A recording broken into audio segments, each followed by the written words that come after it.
All right, we'll call this meeting to order. Well, I'll need a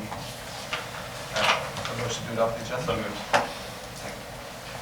Anyone from the public have a comment on the agenda? All right, all in favor? Aye. Aye. All right, we have an agenda. How about the minutes?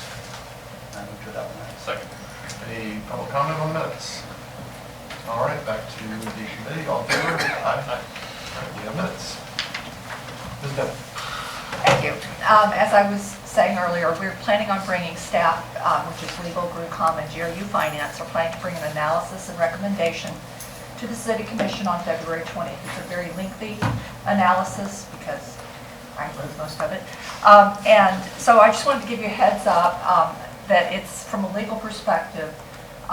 The legislature has pretty much tied your hands on broadband service and telecommunication service overall.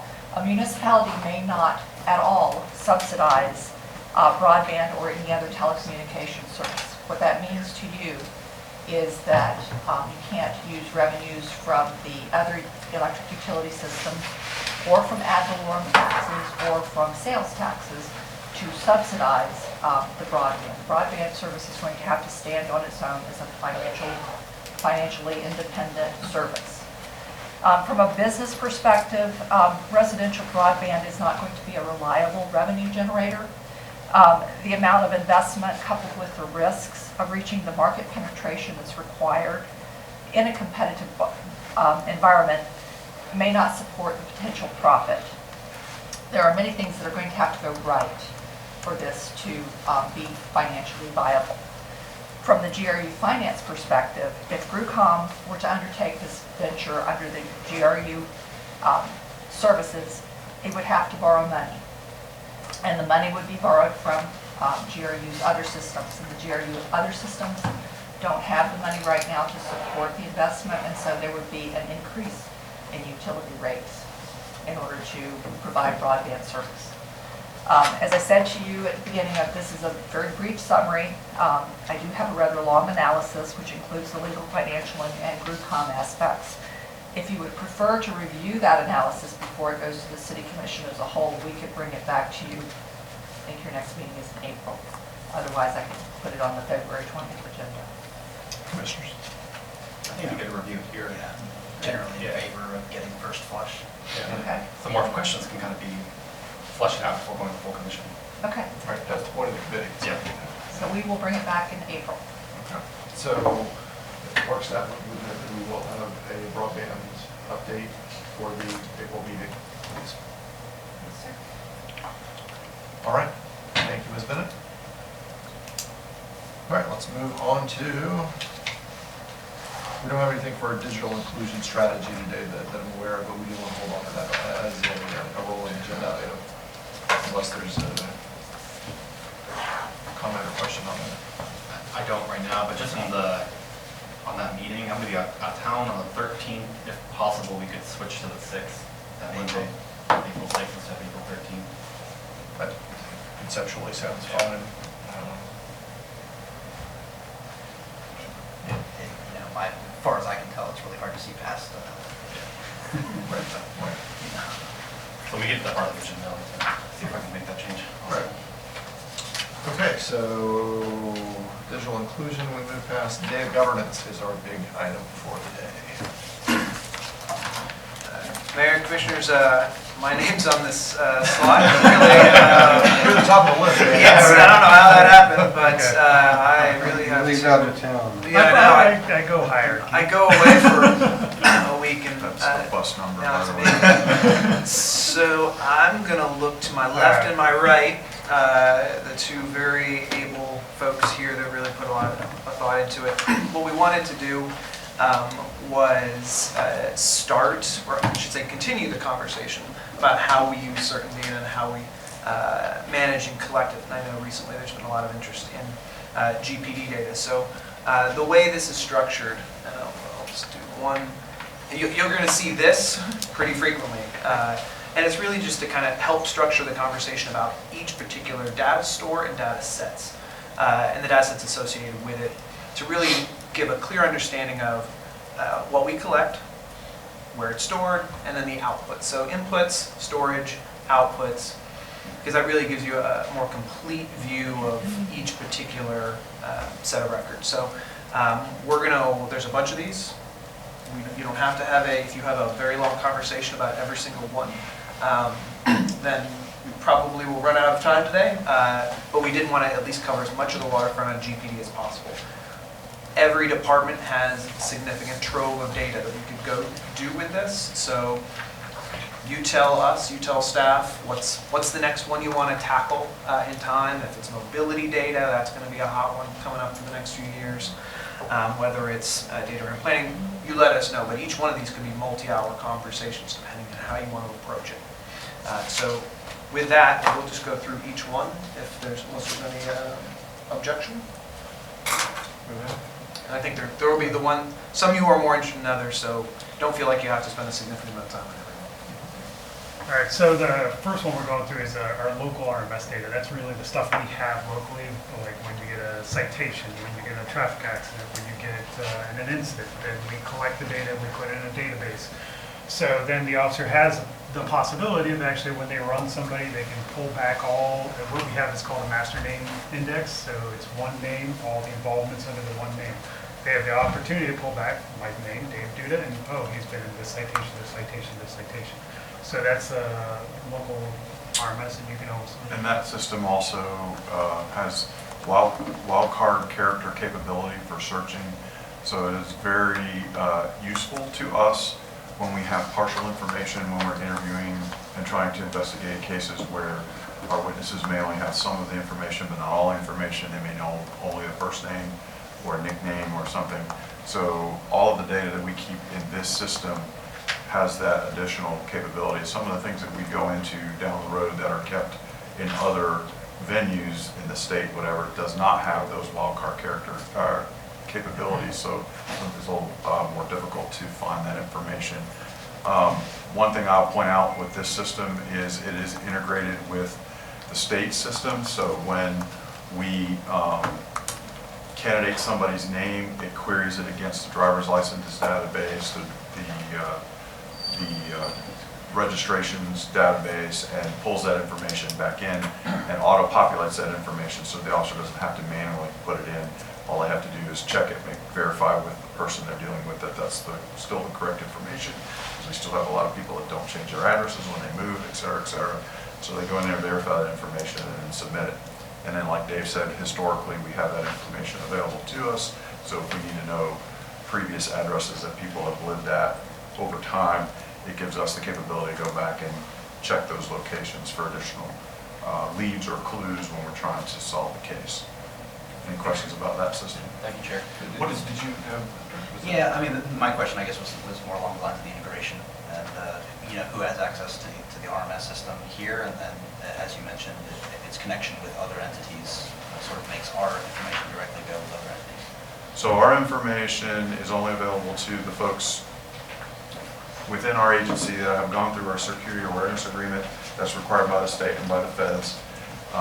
It is also available to other agencies that we give access to through an interface that our in-house staff wrote, which combines all the CAD data that we don't own. Well, We're one of them. we're one of the owners of the CAD data because of our agreement with the sheriff, but it is a way to bring all that data together and link things together. So sheriff's office employees, university police employees that have access to that interface can query that data. And then this data also is uploaded into a national data agreement with, and we'll that's a later slide. There's going to be a couple other slides that are going to be with this data. So we have a couple projects, Links and Finder, and you'll see it again. A big collaborative efforts basically after the 911. There was just a lot of federal money and a lot of initiatives to try to integrate police officers and make sure that I know what's doing over in, if I was down in Miami, one part of Miami, and if I was working another part of Miami, we would be integrated together. So we can keep going. Anyways, Right. well, wait. Thank you, Chair. What do you mean by wild card in this situation? So different people spell their names differently. So if someone tells me a name, and I'm trying to say Rachel, and you can spell Rachel 2 or 3 different ways, I can put in the first few characters and put a wild card in there, and it'll give me back all those responses with those 3. So that's the wild card. So if we know part of the information but not all of it, it'll give us some possibilities that's in the database. Thank you, Chair. Okay. So the next one's local CAD data, and like Inspector Campos was saying, this is basically your work orders, like, you know, when you call 911, where you're going to go, who called in, you know, and then it will have event history on the address, basically through that, like, you know, if have we gone out for a barking dog, you know, telephone down, whatever, telephone wire down, or anything like that. So they can make a request there and just try to make a good understanding of what's going on in the location. It also has name information in there, vehicle information in there. We pull cars over, you know, which officer dealt with the call, all of that data is inclusive in there. So we can do historical information on that. NCIC, FCIC, that's a Florida Crime Information Center, the National Crime Information Center, and I'm not the greatest on this. George, I think you can. Yeah, so basically this is the computer, these are computer networks, I should say, not computer systems, but they're more networks because they link to multiple computers throughout the federal and state system. Even in Florida, your driver license database is separate from your vehicle database, is separate from your criminal history database, is separate from, all those resources are under our FCIC, and then NCIC is at the national level. This is also the system where we message agencies across the country if we need certain information, or if they put a BOLO or you know, be on the lookout for by region, et cetera, et cetera. So all of this data that travels across this is law enforcement only. It's very heavily restricted, encrypted. You have to have special access. We get audited regularly by the FBI and FDLE. So anybody that has access to this is strictly regulated. They have security awareness training they have to go through. There's credentialing. There's double authentication to get into the computers that have access to this. So, and this pretty much, it even goes as far as restricting unescorted access in our building. So those of you that have the access to go be unescorted, you've gone through the security awareness training. The reason for that is because all of our network ports in the building are not always attended. So we have to ensure that anybody that has access to that has been vetted, has the background done, the fingerprints on file, and they've gone through the training. Yeah, so this is basically because NCIC goes back to FBI. So we're kind of like an extension of the FBI network. So they have to make sure, just to give you an example, like back in 2003, the audit for this was just a 2-page. Now it's up to 26 pages of explaining what kind of encryption do you have, what software are you using, is it meet certain encryption levels. It's a very in-depth audit on this one. And to the point where all the laptops the officers use out in the field has to have a certain software, has to have a certain authentication, et cetera, so nobody that's not supposed to have access can gain access to it. Yeah. Any questions? Then David, DHS&V, just like I explained, is the same thing. Those are separate databases housed by the Highway Safety and Motor Vehicles. We can only access it through the same NCIC, FCIC gateway. And that's every driver's license, every vehicle registration. One of the reasons why I put David there is a website that actually for the David, and that one goes through very rigorous audits also. We have to do quarterly audit, pull up 10 people, make sure they're not running their neighbors, their ex-girlfriends and those kind of things. So we vet through just 10, well I think it's 15 now. 15 people and what they went through, and then see their activity, whether they're also running it when they're working rather than when they're not working, and those kind of things. They really guard that data also well.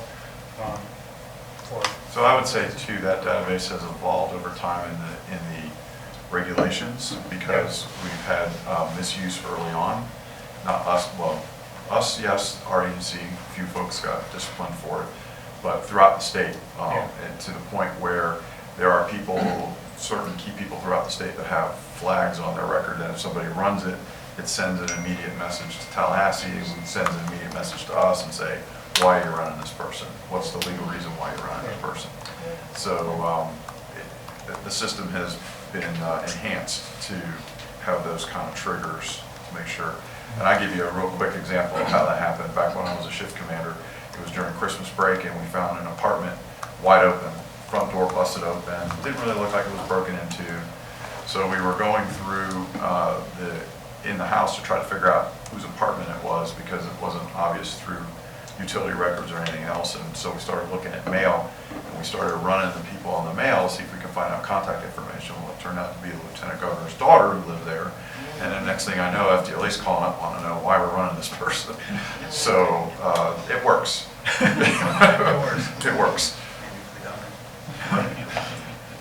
So it's interesting. So far, it feels to me like everything we've talked about is the sort of thing that people widely assume law enforcement has access to. I mean, you would assume that, of course, you can go through and check driving records, et cetera, and anything that is part of that system. Nothing surprising yet. We're starting off with the basics. We're not jumping right to the things we're warming you up. So the next one is links, and that's what Dave was expressing earlier. There are different regional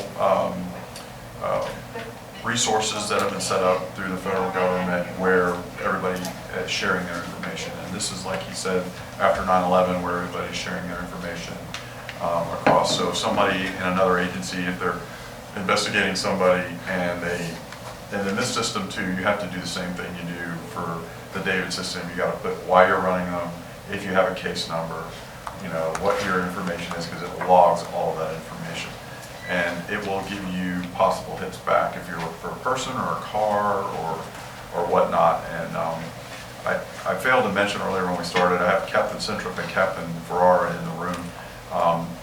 Both with their experience in investigations and all can definitely give you examples of where these resources have come in handy in identifying folks and solving cases, especially when we go across state lines or other parts of the state. But this is where they initially get their information. Now, this particular system, when we upload that information, our information in there, we have access to the other information. If something comes back, we have to go to the agency of source and verify that information. So there's another layer that we have to go to verify that information. And like all of them, this has a yearly audit, and it has to be done where you have to take so many returns from people, sift through and make sure people are obeying what it is.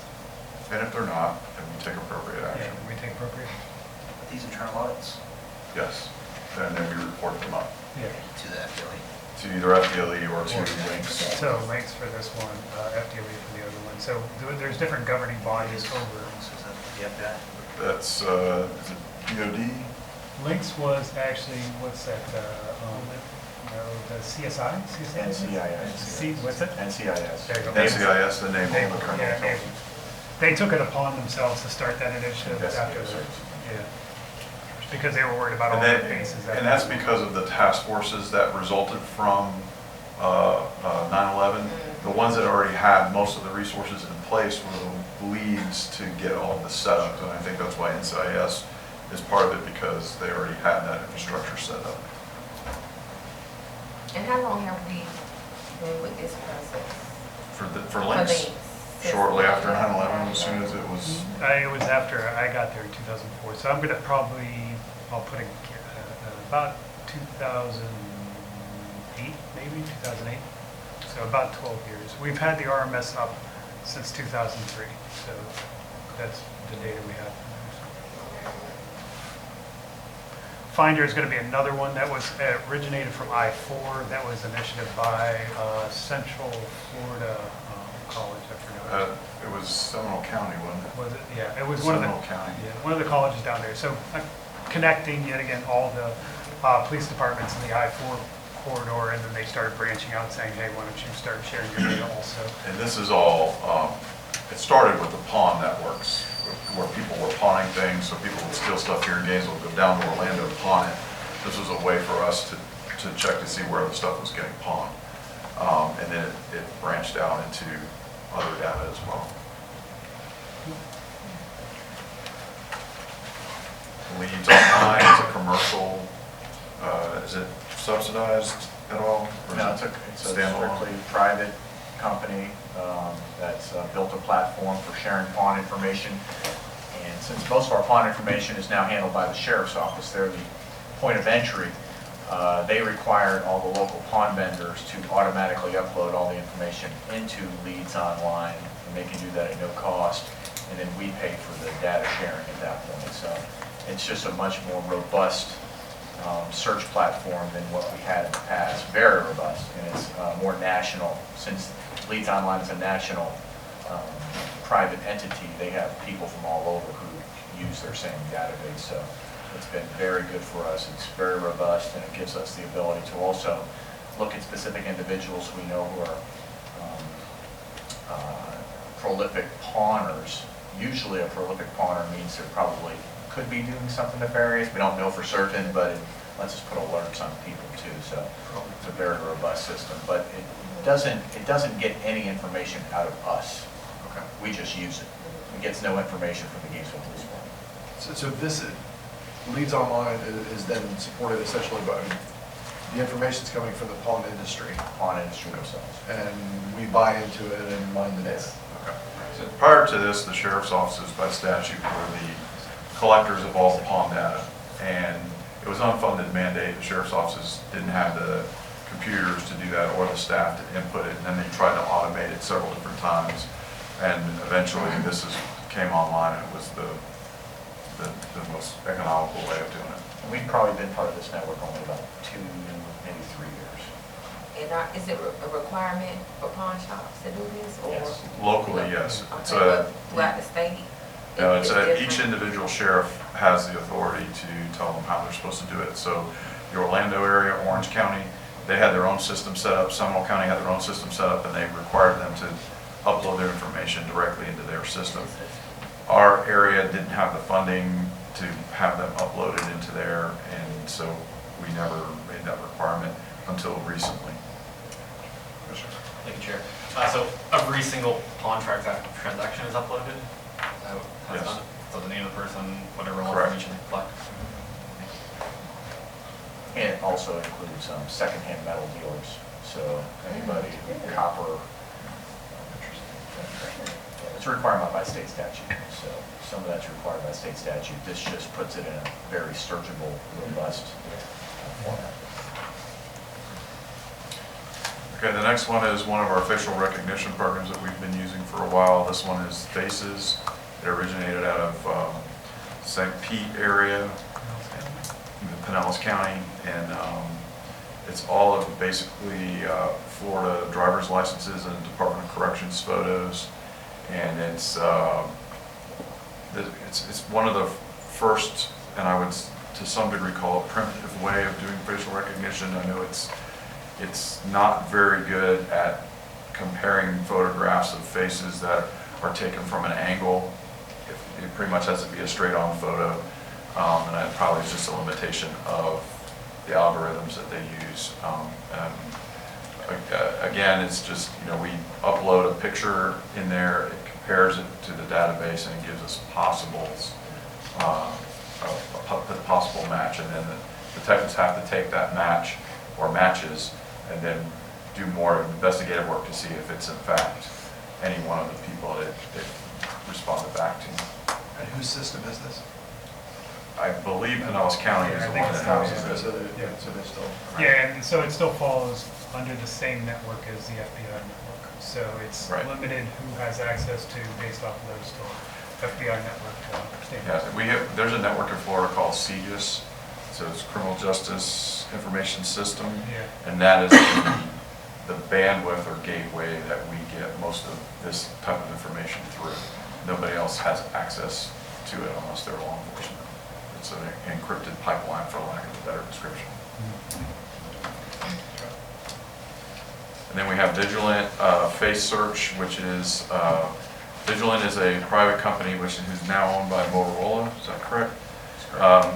This is their version of facial recognition, and we've been demoing this for some time. Nick's using it as part of his demo. How widespread is this one? Again, it's mugshot, sex offenders from across the nation. I haven't worked with it directly, so I don't know how much they're trying to expand their database. But again, any of these products, the larger their database, the more useful it is, the more pictures. One of the limitations to Faces that we just went over was Faces was just specifically Florida for the longest time, so it didn't have any pictures outside the state of Florida. We're Vigilant and some of the others, and we'll get to Clearview. They've expanded their database as to what photographs they can put in their database. And this is just mugshots and several. Anything that's publicly accessible from the, for right now. I don't know if they have plans to expand or not. I think only one person may have been testing this, but go ahead, Anthony. It pales in comparison. Yeah. Pales in Right, comparison. they haven't. The number of hits that we got from Vigilant, we would put in the same exact photograph in Vigilant and then in Clearview. Vigilant would take minutes and probably not have a match. Clearview, we would get 6 to 8 matches within 30 seconds. We're working with a much smaller database too. If they're only Well, it's using the database, it's also the algorithm. It's how the images are analyzed. If And I may, that brings us to Chair, Clearview. the one thing about Vigilant as well is you need to almost have a full frontal aspect on the photograph. It can be off just a little bit, but normally, just like Faces, that is one of the huge limitations to the actual face itself. Just to get into the technology a little, it's almost, obviously the size of the database they're pulling from has something to it, but that algorithm, that's their proprietary stuff. We don't control it. It is often proprietary to the point that we never see inside of how it's calculated because it's their competitive advantage. And there's vast difference in the quality of the different algorithms. So, as we're getting into Clearview AI now, if there is an assertion that one product does something nefarious in the algorithm, it's something we never see. We never get into the algorithm itself and how it actually does the scan because, that's their bread and butter. If this company's algorithm falls behind its competitor, they guard that stuff, with every bit of legal enforcement that they can because we never see it. So as we get here, I know many of you have probably seen all the news articles on Clearview AI and all the stuff that's out there. I feel that I can't tell you how many interview requests since that has come out. And I will say there are many reporters reporting on this that don't have their information correct or are using things that have not been analyzed in a court setting yet as their justification as to why something is wrong or not wrong. The law in this area, and just like anything in technology, is behind the 8 ball. So a lot of this stuff hasn't been vetted yet in the court systems. I know there was one article that came out that said the state attorney general in New Jersey said we're not going to use it. But then I've seen follow-up articles where he's clarified, well, in New Jersey we have very strict privacy laws and we have to see how it applies to our state law before we move forward. So it seems that some of the attorneys are putting the brakes on to see if it may violate. So the Northeast area has very strict privacy laws when it comes to data. And so a lot of those places haven't analyzed it yet to see if it's an issue. There's a lot of companies that are claiming that user agreements have been violated, so on and so forth. All that's still yet to play out. I've talked with the local prosecutor and the state prosecutor's office about the same issue. Neither one of them have indicated that there was any concern that's been brought to their attention yet that might put anything in jeopardy. Because as you see, as we move forward, there are multiple steps that we still have to go through when we get the results back from this to verify what the recommendations or suggestions that come back from Clearview are in fact a person. So it's not like a fingerprint, which even in a fingerprint, you got to verify it with a fingerprint examiner that that's that person's fingerprint before you can say that that's the person. So the precautions here are, and it's not in this slide, there is an event that has triggered this. We're not just casually scanning out in public. An event has occurred, meaning they suspect a person from some type of, here you go, here's your examples. It's all publicly obtained information. So the information gotten is public information. They've gotten a picture from a security camera, as you can see. There's a human in the loop to ensure that there is at least no implicit bias going on within the algorithm. So it would be difficult. It would be. I don't see how the algorithm, and that's one of the assertions that's occasionally made, is that the algorithm itself is somehow has some bias built into it.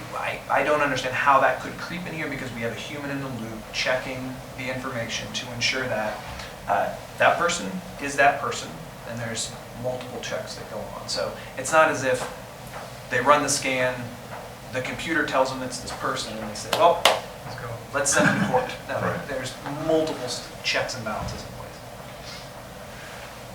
So, like I was explaining and Mr. Hoffman indicated, we have some kind of criminal act that occurs. We get the photographs. You can see the photographs up at the top.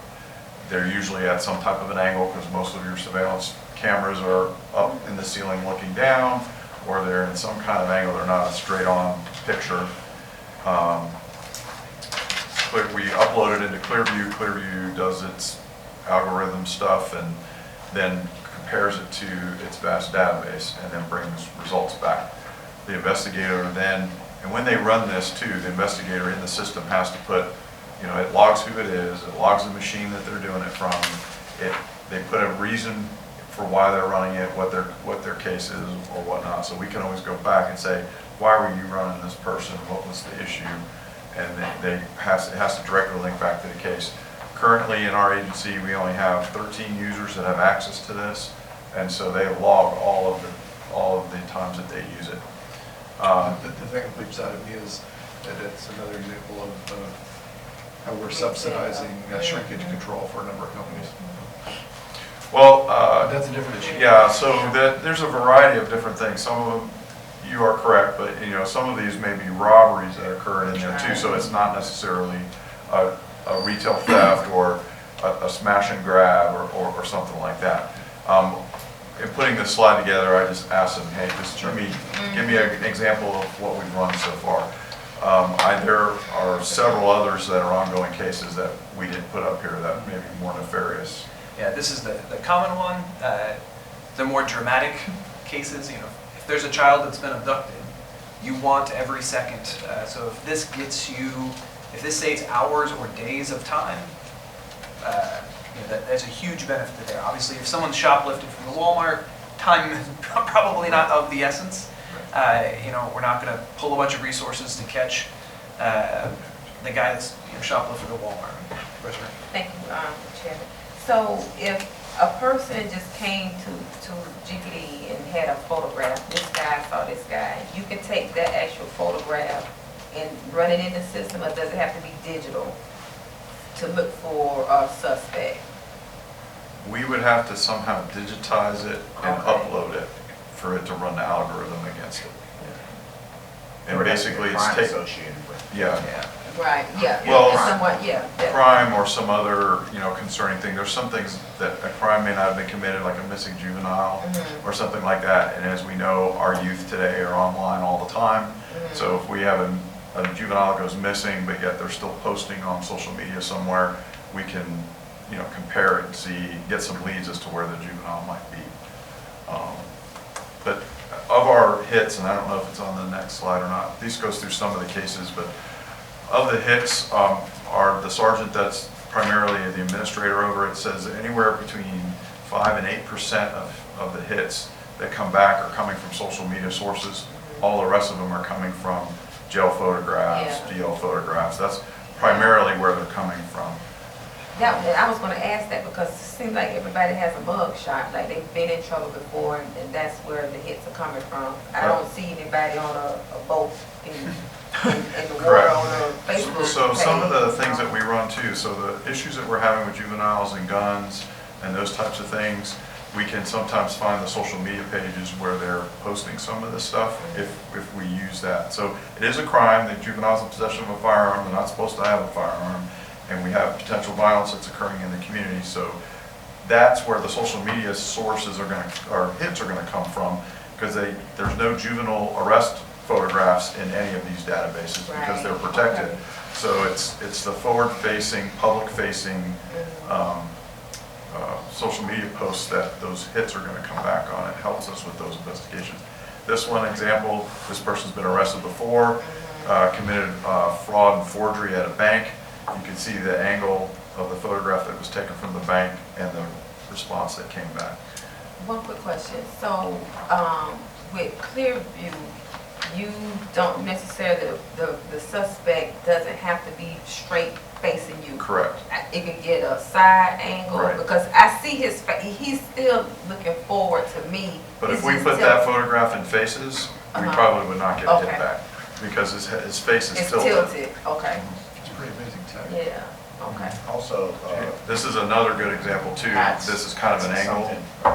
angle shot. Okay. And so we were able to get a hit off of that. And then because these two were in the same car, you know, we're able to link the two, and they were eventually located up in Illinois. But they were professional pickpockets going around pickpocketing people in the stores, elderly people, those types of things. And we were able to identify them.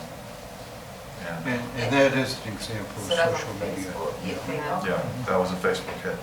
It's the famous. Mhm. So two, you good? And then this one was a straight-on shot. Oh, Mr. Ariel. Oh, sorry. Yes, so I'm gonna probably take us to the point of the discussion. Are there any more examples that you'd like to go over? I think that was the last one. Okay. So, my first point I want to raise is that Clearview app itself is going to run into several legal problems. But that depends on how much these websites actually want to defend their user terms and agreements. Because pulling, like, the app essentially uses an algorithm that scrapes all of your Facebook information, all of your Insta information, and that is completely against the terms and agreements. I mean, Facebook does not allow their developers to do that anymore. At least if they do, there's very specific ways in which you can do that. So I have concerns about that, but that's not necessarily something that we can control.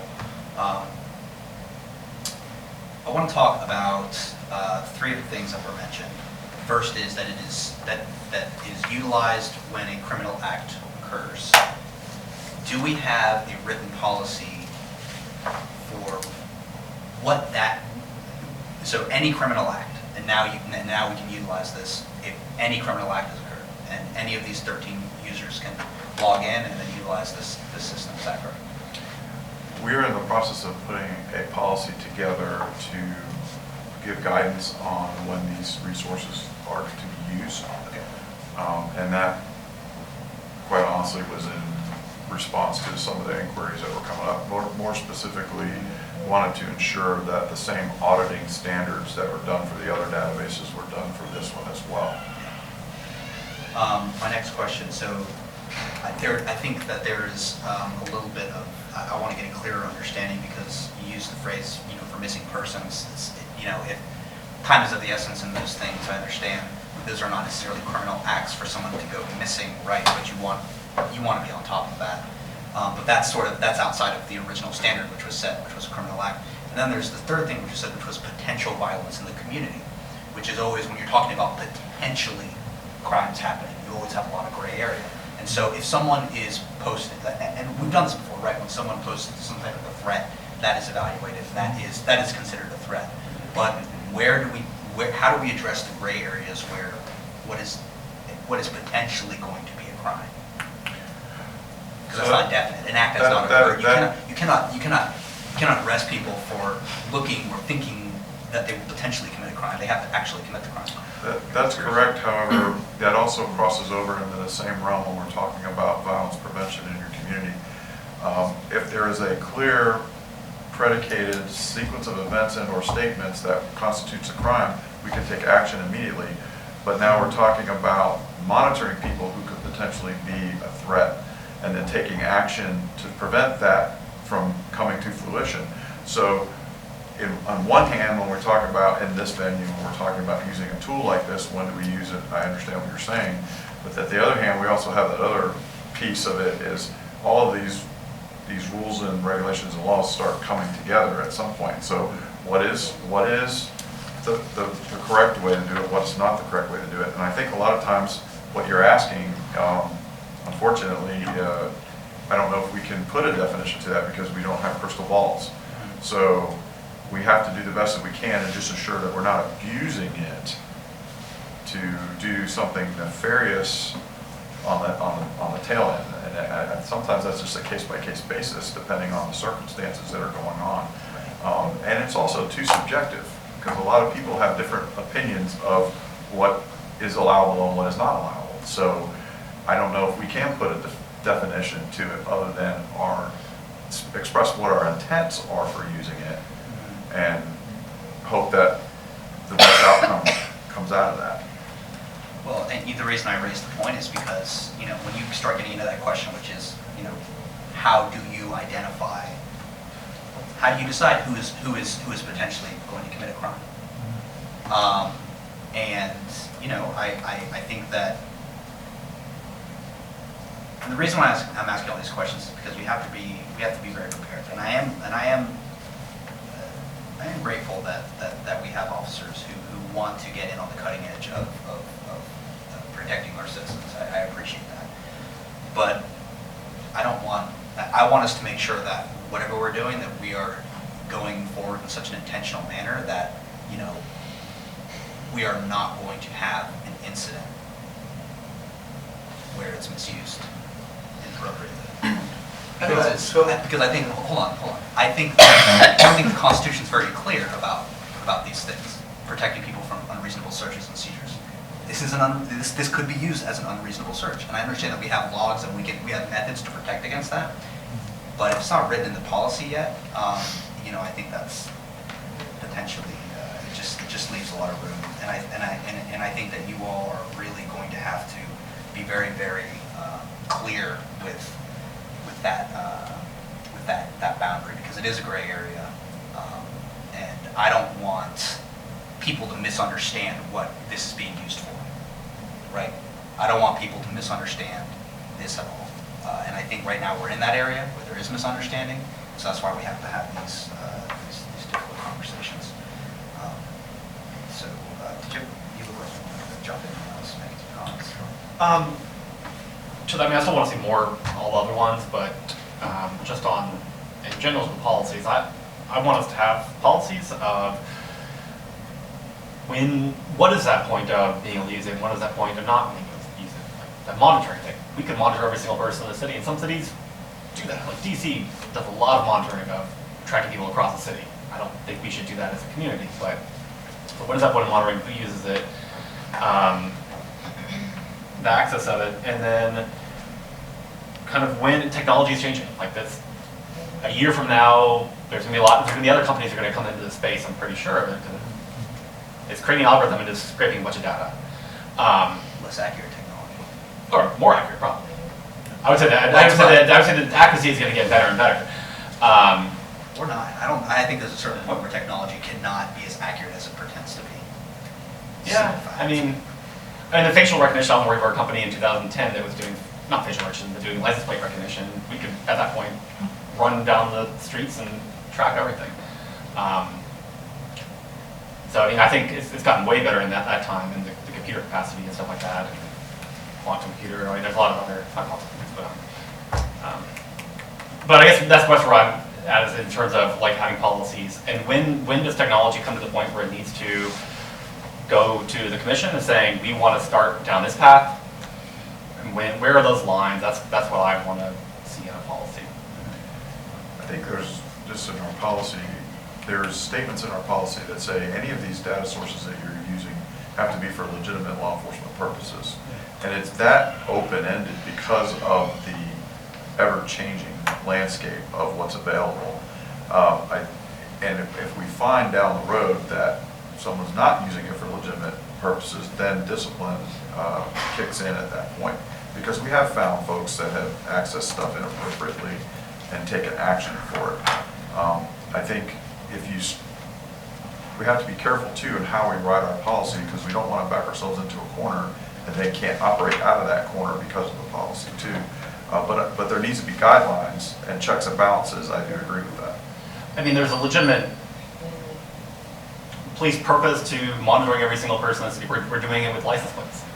And that same argument could be that we could monitor every single person in our city. And where are they? Under that same logic that we're using for license plates, we could do that for every person, tracking where we could track them. And so that's where it's still a legitimate police use, but is that where we want to go as a community or not? And that's, I think, the discussion that I want to kind of have is where, yes, we might have to handcuff ourselves. And then if we get to a point where we want to move past that, then we need to bring that to a commission to make a discussion on that. And that's kind of where I'm at, is where are those lines going to be for us? So, just a couple of points. So take license plate readers, for example. While we have the ability through LPRs to track everything, in reality, we're not. What we're doing is we have an algorithm sets up that says, look at license plate. Is this in a database that says it's stolen or wanted for some reason? If it is, ring the bell. Other than that, you don't keep the information. So we're not, on there. And so I think, at some point the commission has to say, there are these tools out there that your staff is utilizing for law enforcement purposes. If you think we're doing it for other than law enforcement purposes in your oversight role, you should clearly communicate that. If you have grave concerns about any potential overreach, then you can legislate what we can and can't do with technology.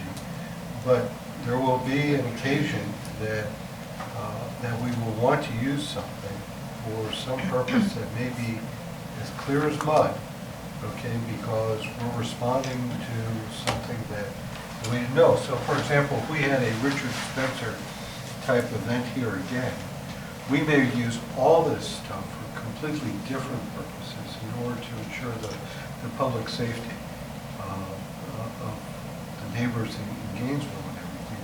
And we're not even contemplating. And somebody may even come to us from the time of an announcement of an event to the event and say, I've got a technological solution you haven't even thought of that you may want to use. For example, IBM has some software out there that can be monitoring the sidewalks for packages or backpacks that are left unattended. And if it's unattended for longer than a 20-second interval, then it sends a message to us that says, you have an unattended backpack, go investigate it. Is that intrusive? I can make an argument it is. I can also make an argument that it's also very clearly in the public safety, realm of public safety when you have an event like that, because you want to make sure things don't go boom around people. So I think a lot of it is event specific, incident specific that you're trying to do. If it was my child that was missing, I'd want GPD to use every resource available, including scanning all of my daughter's Facebook friends, their friends' Facebook pages, and to see what type of stuff is out there, because I want her back most of the time on there. But I think we want to make sure that we're not handcuffed at the wrong time for the wrong incident. So, well, I share the same concerns, and Inspector Campos can tell you about my concerns that I've expressed to him when that New York Times article first came out. But we've got to make sure that we're putting the policies in place. Doesn't mean that they're not going to be violated, and they will take the discipline if they are, if we put those policies in place to make sure. And I think that's the one thing we learned from the New York Times article, is that we didn't have the policy in place when we should have. And that's a message loud and clear. Taking that back, we're going to get the policy in place and proceed forward. But I'm just concerned about that handcuff. I think the only, Yeah, I mean, yes, there's the handcuffing it, but it's setting up where we can put an officer on every street and check everyone's ID and do stop it first? I mean, there are points where or is that something we want to do as a community or not? And that's where I think having that discussion, and maybe the discussion is that it goes to the city manager, he or she has to make the call at that point, or where does it get escalated or not based on the incident. I just want to make sure that we have a policy that addresses those issues because, yeah, it could go down a path. Thank you. Thank you, Chair. And I agree with both my colleagues. And the concerns that I have is when we look at the potential crime, you have an opportunity to put certain groups in situations where it may seem unfair or it may seem like it's a violation of certain rights. And I hear the city manager talking about handcuffs. We definitely don't want to handcuff our police department. We want you all to be able to do your job. We want to be able to save that victim, or we want to be able to protect our community. And what I was thinking about, because there's so much gray area, have we thought about creating a task force or an advisory board to share in the overseeing of some of these, of the policy? Once the policy is written, we have that buffer, we have that advisory board or task force or some group of citizens to make sure that whatever we have in place, that we're not running afoul and folks' rights are not being violated, or things, people are just being, because it's such a touchy subject and it's we have so many gray areas, and I'm afraid for people that may look like me and other people may feel as though this may be a violation. They may be targeted. All type of questions going to be asked. So let's think about looking at maybe setting up an advisory board or a task force or some type of committee to have this discussion and just have that talk. So I'm intrigued by that. What do you mean within GPD, within the city structure, or? I'm thinking maybe within GPD, not necessarily everything have to come to the city commission. Once the policy is in place, we have an overseer. We have some type of committee in place to make sure that they have that dialogue with the city manager, and they are looking at if residents have concerns or citizens have concerns, they can meet as an advisory board or a committee and just start bringing everybody to the same page.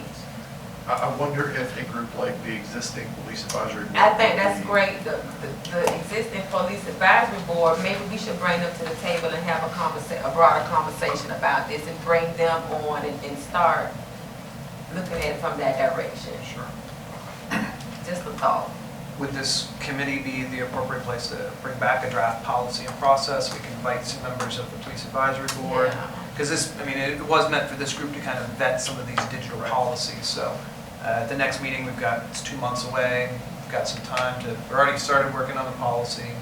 We can bring back what that path looks like. But colleagues, do you think maybe having the police advisory board a part of this? I can see that. We routinely run our policies by them when they come through. Not every single policy, but it's not uncommon for a policy to go through them for their feedback. I guess what I'm wanting to see, we run the policy by them, but I want something in place, a committee or advisory board, maybe the police advisory board in place to ensure that when we have these type of discussions from residents or citizens that's concerned, they don't necessarily have to come to the city commission. They can come, we can have a conversation with the advisory boards and the GPD and make sure that their concerns are being heard, because what I'm afraid of is someone that feel like they may be targeted or picked on. They may not feel comfortable going to GPD and having that conversation. They may not feel comfortable coming to the city commission. But if there's something in place, a buffer or some type of advisory board in place where they can go to and say, you know what, I have some concerns about all this stuff. I feel like I'm being targeted or whatever the concerns are. They can go to that advisory board and you all can have a conversation and work things out, I just want them more involved. Did you have a comment on this one? Yeah, I just, I think we should, have the policy come back here. That was my goal, for us to kind of see it, because I do think this is a commission discussion at this point of, are the policies that GPD corrects, are they within the kind of direction that this commission wants, yes or no? I think once those kind of, okay, or whatever, wherever we go from there, if you want to use the police advisory board, and I think having them come here would be a good idea too. I don't want us to create a whole new bureaucracy to be able to kind of review these things, and that's not a direction we want to go, or they have to go to them to be able to approve things and things. I don't want to go down that path, but yeah, so I still wanted this to go down that path, but having the police advisory board, I mean, having them look at the policies. I think how people complain is, they can complain to us, or they can go to the police advisory, or they can go to the internal The auditor, IA, or I mean, the auditor can have a hotline too. Yeah. If we educated them about, the types of things that, we might direct folks, it's already a mechanism set up that's anonymous that people can call. I mean, there's different. Education. Yeah, the education, exactly. Thank you, Chair. Break one of my rules and make an analogy. So, I got several. yeah, well, it's because, and I want to get back to specifically the facial recognition tech, because that's the new thing in the room. First, I want to know, are there any legal challenges being made either in litigation, or has the feds or the states given any guidelines on how to proceed with this really open-ended question about whether this is an invasion of privacy or anything like that?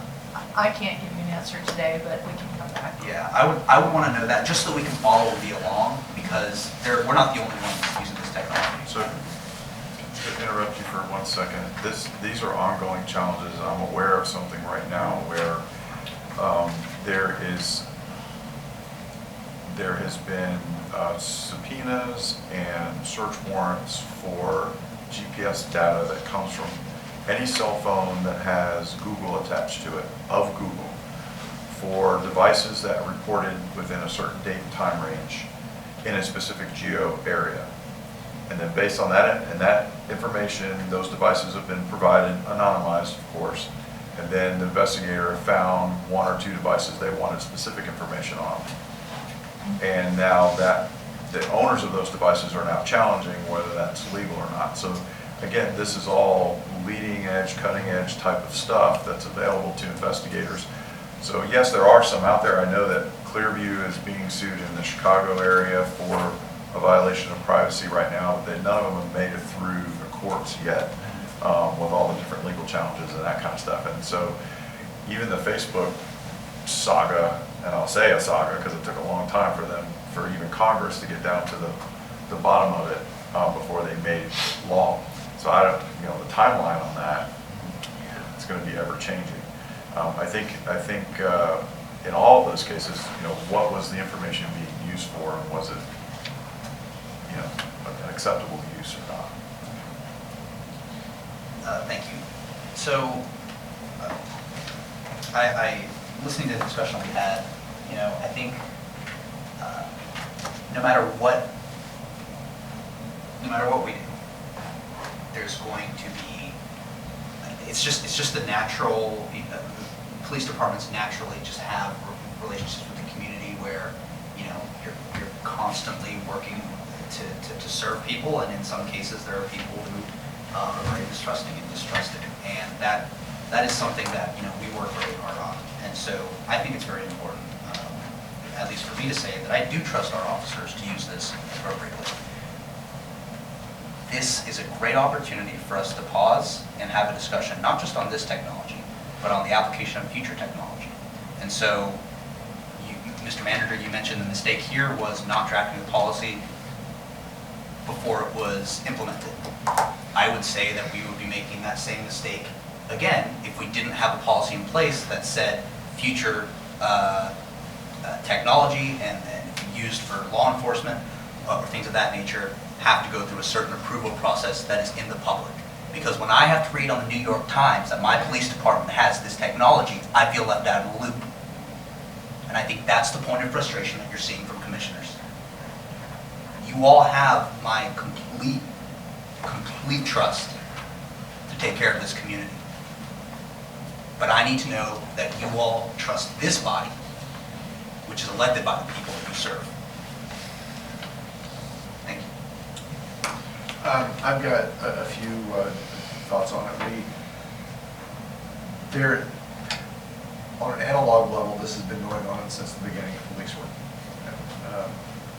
Joe saw Bob do something, and Al asks Joe about that, and they share information, as much information as they can get about this person who may or may not have done something wrong. And this is the evolution of that, using all the tools that are available. We've always used all the tools that are available. Now, I've seen and read enough Philip K. Dick novels to be very scared by it. I get, why this is concerning. There are potential misuses. And it only takes one person to misuse it and get caught later after the damage is done for it to be a problem. And the idea that they're using things like Facebook, like all the social media, and eventually Google and Siri searches that some of us don't even know we're entering data into, is very concerning. So I would like us to work on a policy. It's really, really challenging for you all to know. I get it, for law enforcement to know that there is a tool out there that can help you do your job better, and for us to be saying, hang on a minute, let's make sure we've thought about this. But that's the nature of our job and your job. We have to think about everybody in the community who might be freaked out by it and work through that, and you have to be thinking about solutions to run. There's a little bit of a friction that's going to exist there. But I would like us to be able to take some kind of action today to create policy and to involve other folks who think well about this thing, like the Police Advisory Board perhaps, to have a good conversation about this before we take it to full commission and before we're functionally able to talk to the community about it, because I don't have a lot of. The best I can do when somebody brings me a question for the community is we trust GPD and we're going to have to trust GPD. And that's not going to be good enough for some people, because they're going to come up with things that they've thought about, scenarios that are not a question of trusting GPD, but of trusting the data sources that are potentially problematic. So with all that said, is there anybody wanting a motion to? Yeah, there's still a lot more. So we still have some more Yeah, there's still a lot more. There's like 10 more. So real quick, the APHIS automatic, that's our fingerprint database. Everybody that's been arrested. It's also the same database where if you're a job applicant, you have your fingerprints roll. It all goes into the same system, although the job applications are kept separate than the arrest databases. So that's all handled by the state. I think the job applications part is called Falcon. I think that's the segment of the system. But so on the job, so they have, when you search for a job or you have to do something with children, you have to, that goes right, search. anything that's required by the state, law enforcement, whatever, it goes into a separate database. So there's two separate databases. Is that database also used to check for people too, or no?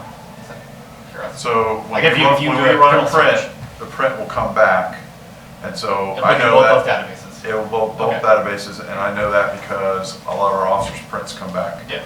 Because when they're lifting the prints, their prints get on there, so we know it's them. So,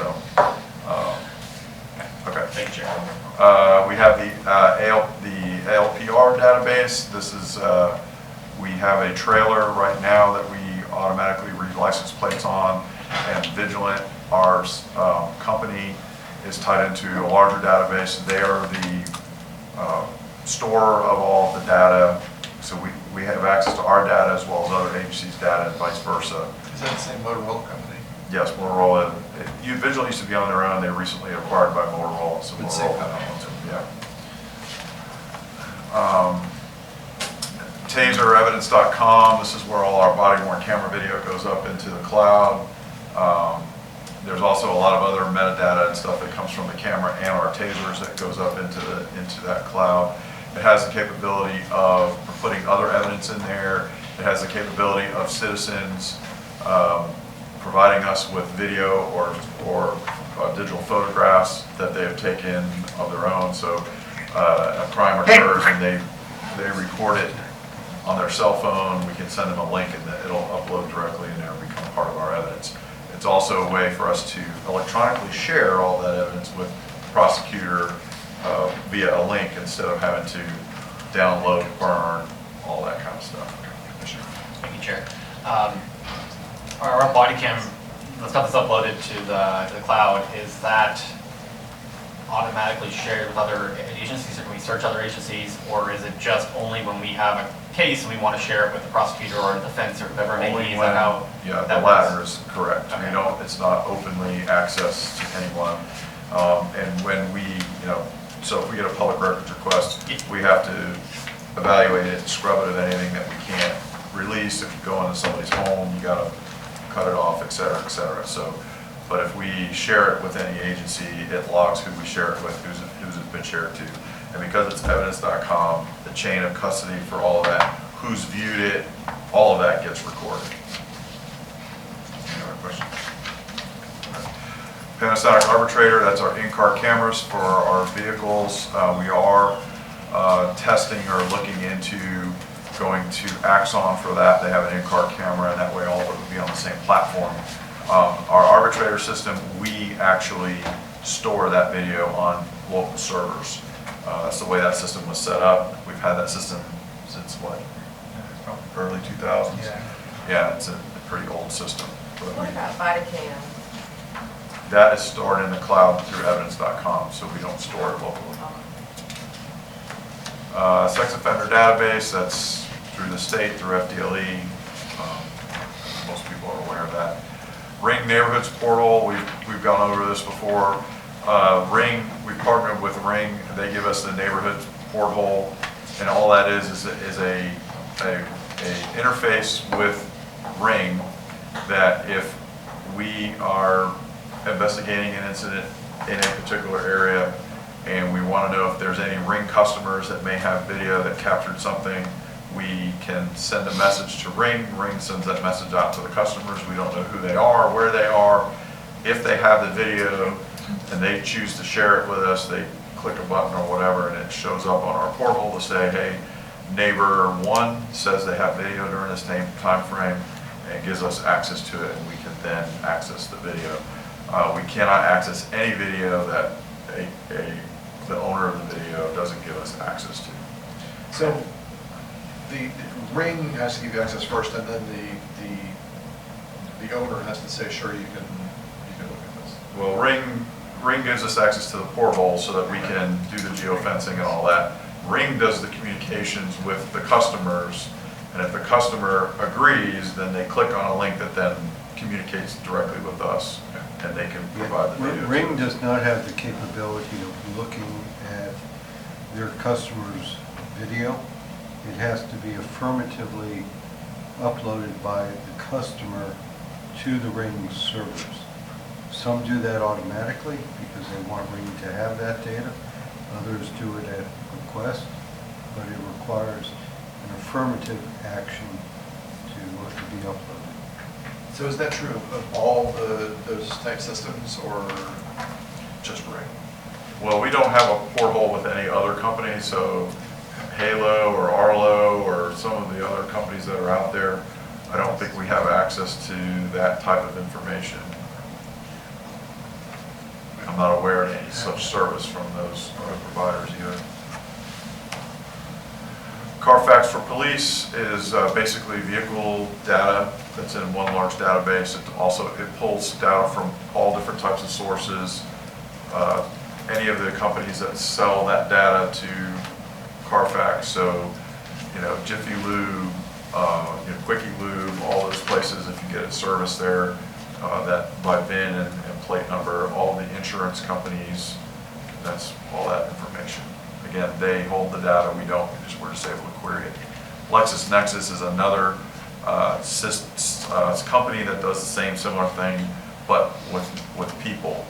And it draws associations and links to people who may be relatives, who may be neighbors, who may be known associates, business partners, all of the records that they can get through public records. They have established algorithms to link all of this information together and give us a report back on who these people are, prior addresses, prior ownerships of vehicles, et cetera, et cetera, et cetera. Routers Clear, again, is another one of these same services. I think we just recently started using it. Is that correct? Yeah. It's a paid-for service. Yeah, they just scrub all the public records and put it in one big database. It's very robust. We don't provide them any information. We just use them as a data source. Is this Reuters, the news agency, knows this as well, or? I don't think so. Same company, just a different division. Different division, maybe, I'm not sure. Yeah, it's one of those things where they do this anyway, so they have an opportunity to research. Yeah, no, it's gonna be interesting when they take all those photos, that they have millions and millions of photos, and then start. I mean, they're doing the same thing, Using just not ClearView's pictures. algorithms, right? Yeah, they're scraping information, just not pictures, so it's the same thing. Lindus is our local clerk's computer that has all the local clerk information that we use. Securus is the jail phone calls. Any phone call made to or from the jail is recorded. It has all types of analytics. It can identify people even when they try to disguise their voices. It identifies who the caller is. I know in the jail, you have to have accounts to use the phone, and if one inmate lets another inmate use their account, it detects it automatically and reports that information back. So that's another thing that we have access to, and I think that's as far as data sources. Nice one. Very informative. Okay. Commissioner. Yeah, I wanted to thank you all very much. It's very informative. Really appreciate it.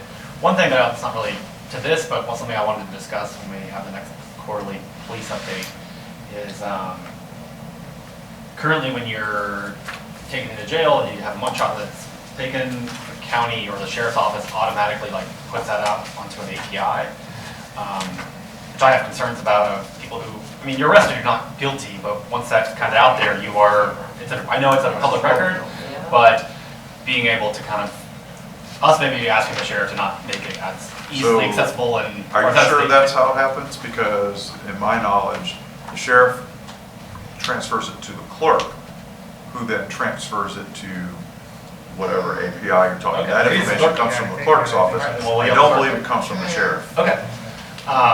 Then I guess then maybe it's discussing it with the clerk on Yeah.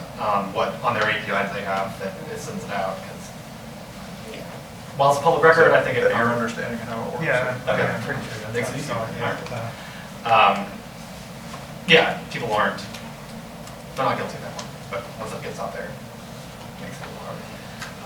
Yeah, I would, at the next meeting, or next digital committee, I would like, yeah, if you could come back with a policy and kind of, you've heard from us, but I mean, it's Yeah. your policy. So is I what will, we agree with. one of the things I would try to, I don't know how we can convey this to you, and to some of the most seasoned investigators are in the room, but when we're trying to investigate homicides, whodunits, and shootings, and the like, the resources that we use to investigate those cases, A, are very useful, B, are very vast, and C, we do everything legal, because we don't want to lose the case, because if we do anything that's illegal and the courts have ruled against, fruits of the poisonous tree, it's out the window.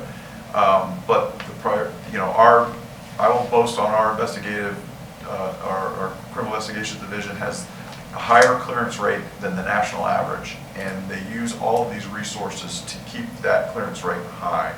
And I just want to caution that I agree that we need to have checks and balances in place, but I don't want to make it so restrictive that when we're trying to solve some of the most nefarious crimes in our city, that we're holding those resources back to those folks.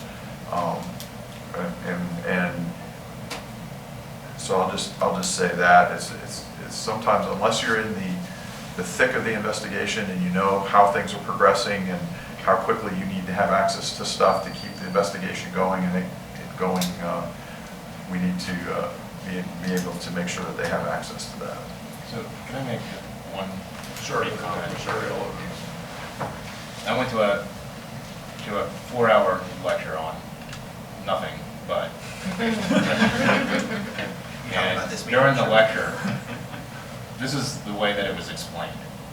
Imagine you're the CEO of a company and you have 100,000 employees all over the world. Those 100,000 employees, every single day, their only job is to go into every newspaper and every magazine and walk every street and take photographs of everything that's out there for the public, whether it be ladies' night at a bar, whether it be, this person's missing, whether it be this, that, whatever. And at the end of the day, those 100,000 employees put all those photos of all the things that they just took, put them in envelopes, and they send it to a clearinghouse in Iowa. The next day, another 500,000 employees look through these stacks and stacks of millions and millions of photos that came in overnight, and then they start putting them into stacks. And they think that these look alike. So this is Jane Doe number 1. This is Jane number 2, all the way up to 50 million. And then a request comes in from law enforcement. Hey, we are missing this person, or we are trying to identify this person. They run to the storeroom and go through one of those stacks that happens to look like the photo that just got sent in. They flip through it and they say, oh, that's definitely this person. And as a matter of fact, here's a caption underneath it saying who they are. They run to the mailbox, send that information through the mail, and 2-3 days later you get it back here in Gainesville, Florida. And you look at one and you look at the other and you say, yep, that's definitely a lead. And then you get in touch with the agency that's involved in taking the other photo and say, yes, that's definitely a person. They have a history of doing it, and chances are that's going to be your guy. And then we confirm it a little bit more, develop probable cause, and then we send in our charges. Clearview does that in 15 seconds, whereas it takes 3 or 4 weeks in the old days, in the 70s and 80s, going through people's yearbooks, going through all these other things that are out there in the public to identify the one person that we're looking for. And one of the things that I wish was on the presentation, and I didn't see it before now, was our big case, our coup de grace, was a $300,000 romance scam that happened here in our area, where the suspect was in Washington State. We would never have found him, ever. We would not have found him. He used 2 different Facebook accounts with 2 different aliases, and just by going through Clearview, were we able to actually apprehend this individual. So there is a usefulness that transcends our local area, and when we deal with, this last week alone, we identified a group that was going up and down the I-75 corridor. They had the Ulta store here next to I-75 and Newbury Road for roughly $15,000, and they were apprehended, and their total was over $500,000 in the southeast alone, between the Tampa area and Chicago. So it's a tool that we've become used to. Are there uses that people can come up with that are not legitimate? Anything can be illegitimate. I mean, just getting on the radio and getting on your telephone and calling in a scare for 911, that's illegitimate. But with the checks and balances that we have in place, and especially the fact that there's only 13 of the investigators that are able to use it, I mean, the availability of this program, just Clearview alone, not to mention the other dozens of different programs that we use, is severely curtailed to the point where legitimacy is all we have time for. Commissioner. Thank you, and I appreciate you mentioning those instances. And you know, that's why we wanted to have this conversation. You know, ultimately, that's why we're asking you all to come back with the draft policies, because you're utilizing it. And I don't want to sit here and start saying, well, this is what you got to put in it before I've even seen it. I will say, when it comes to technology, there's always that slippery slope. And Facebook started in 2006. I was in high school at the time. Only college students in high school were allowed on Facebook. And we joined it, and it was like, oh, I can post what I'm doing today. And it's all fun and games. And now I've got the Facebook app recording my phone conversation so they can put ads on my phone. If you had told me that that was going to be where it ended up in 2006, I would have not signed up for Facebook. We can't see where facial recognition technology and its usages may ultimately lead us. And so this is, to me, not so much about the Gainesville Police Department as it is about facial recognition technology. So I would like to go ahead and make a motion, if I may. I would like to move that we ask to bring back a draft policy of checks and balances for authorized uses of Clearview AI at our next meeting. Do you want to include inviting the Lake Advisory Board? Yes. If there's unanimous consent from the commission, then yes. Sure. So I don't think it should be Clearview UI, it should be broad policy, because Clearview UI is just one technology partner that we have. Yeah, but so okay, I hear what you're saying. I hear what you're saying. I hear what you're saying. I'm assuming the Florida DMV has lots of policies for how that should be conducted. You know what I mean? So like, I mean, I've got 2 pages here full of all these brand new technological databases that I just learned many of them exist. Like Florida regulates all of the usage of cars. If you get into a car, congratulations, you are now everything you do in that car is now fully regulated by the state of Florida. So like, I just think that there's a lot of areas where that, you know, we won't get it back in the next meeting if we ask for that. We're talking like 6 or 7 months from now, or even, you know, can we eat the elephant one bite at a time? I won't support a motion that just one partner, because I don't think that's how you should do a policy on like one company. There's going to hire another company that's the exact same thing. I think it's more on like, how are we going to take technology that's going down in this direction, and where That was the those checks second and part of my balances. motion, if you would have. Yeah. So the second part of the motion is to bring back a draft policy that the city commission will approve all new law enforcement tech purchases and authorizations. I won't support a motion. Why not? Because all new technology purchases, there are times where, we have a murder investigation, or someone's missing, and there is a technology that maybe is already, that we may already use, like say there's Clearview UI or whatever, some other company, but there's another company that does very similar stuff, and we want to try that one. It's $500, $1, I don't know, maybe something like that, and they want to use it to be able to solve a crime, and have to go to the commission would be like 4 weeks, 8 weeks. I think going down that path is a very dangerous path, a path that I wouldn't support. I think we should have a policy on technology, on the future of kind of policing technology, on license plates. How are we going to do that? It's all one. It's not just facial recognition. There's license plates. Today, I mean, when I was at CES, you're walking down the street and it started to feel like that. I know we're not my report. One where all the advertisements were hitting you based on like RFID on your chips. There's a lot of ways. It's really how, I think it's a policy on technology on like personally identifying people almost. And where do we go in terms of, and the line for me, I don't have any issue with kind of what we're doing today. It's more of a line of us actively monitoring, and that's kind of more of the area one I would like to go down. Thank you. Thank you, Chair.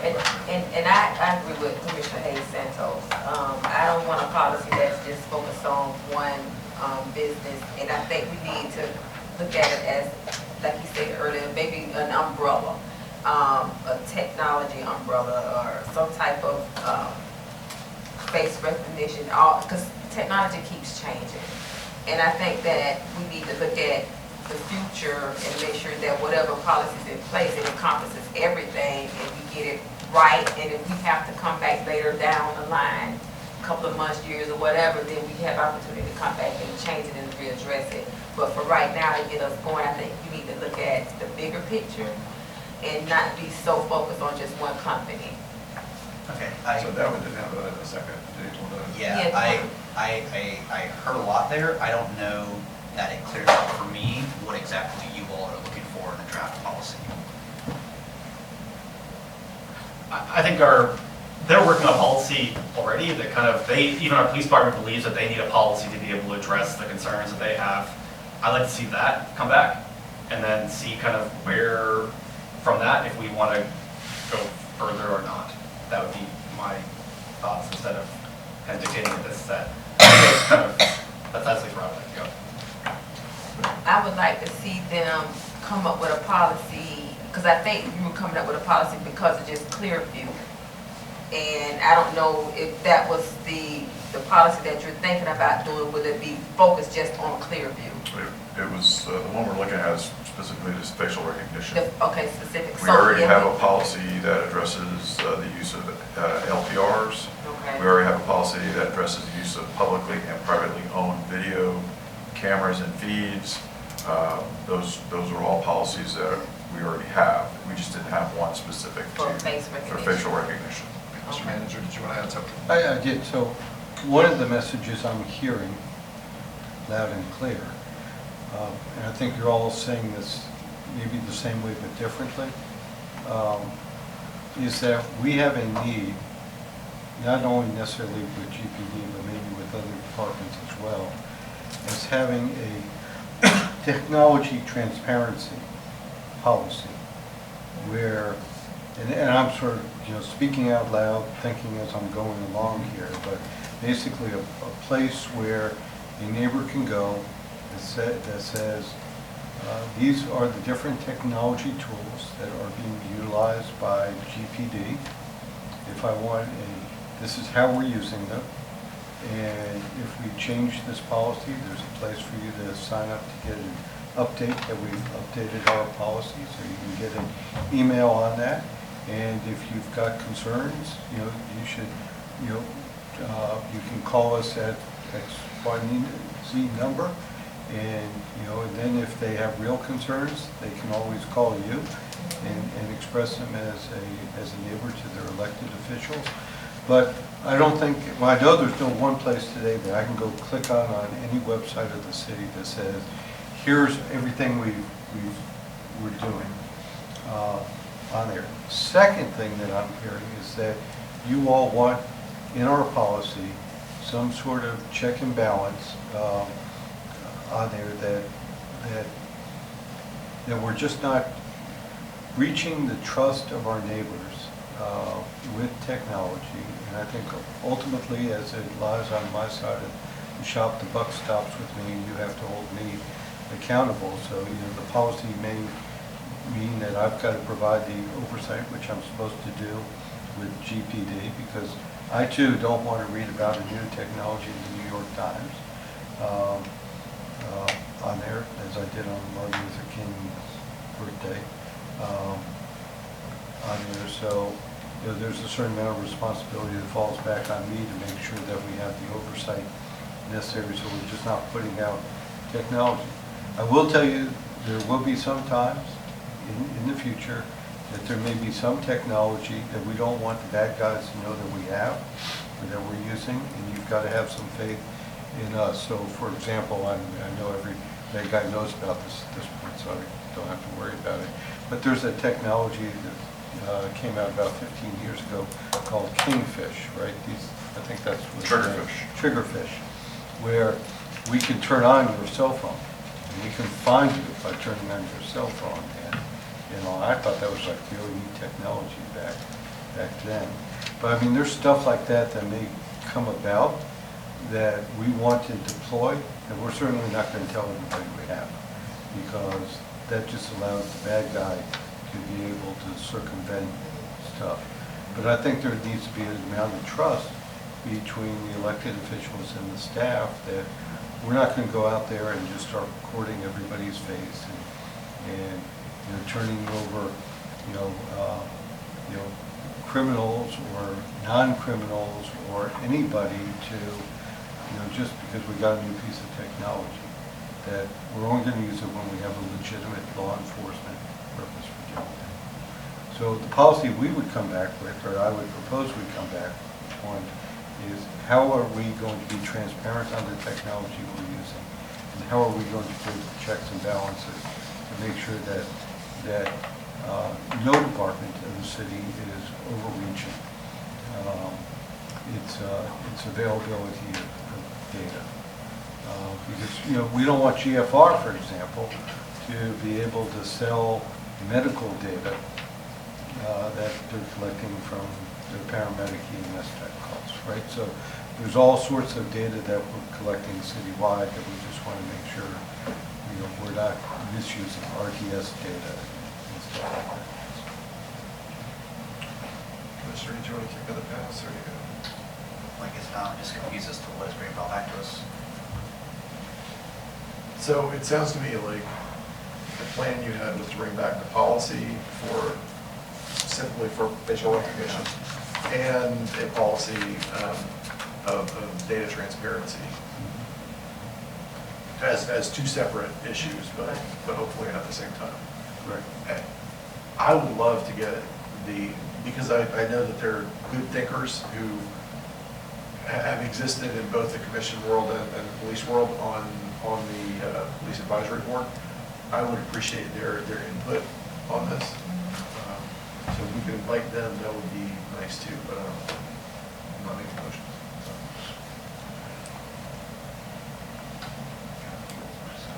It's not my Yeah, I mean, I would move that the city manager brings back a policy on transparency and checks and balances for Technology transparent policy. Yeah, but I don't know, checks and balances too. I think city manager kind of understands a little bit on that one, and then the other one is just bringing back the one on the facial recognition, and then also if you can include in the backup the other license plate and what was the other one again? The policy you had, or was Public and private. I guess we just had that, health, yeah. So Just one ahead. yeah. Those were, I think, complementary. And then we also invite the police advisory board to attend the meeting if they would like to. So come back with a technology transparent policy that includes creating checks and balances.